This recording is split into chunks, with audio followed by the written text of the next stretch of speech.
Hawk McCloud disait que ne comparez jamais ce que vous êtes à l'intérieur avec ce que quelqu'un d'autre est à l'extérieur. Hawk McCloud loolu mooy lan dafa bëgg a wax ne nit ki li nekk sa biir wala en terme simple waroo comparer sa bopp ak ñi ci des ndax nit ki mën na lay reetaan wala muy def lu nga xamante ni peut-être da ngay jàpp ni kii ko baax la alors que à l'intérieur de lui nit kooku ngay gis à l'extérieur bokkul ak nit ki nekk ki mu nekk dëgg moo tax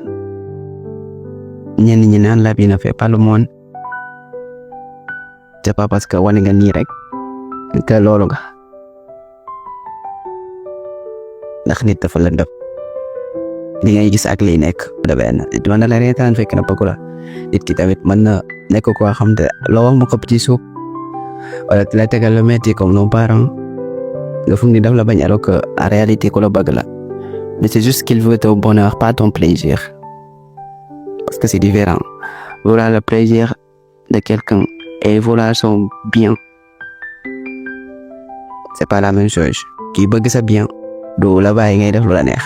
ki bëgg nag sa plaisir mën na la bàyyi ngay def lu la neex mais bis booy màggee di nga xam ni nag kii bëgg la woon ndax moo la bàyyi woon ci lu la neex bëgg a mujjee sànku kon donc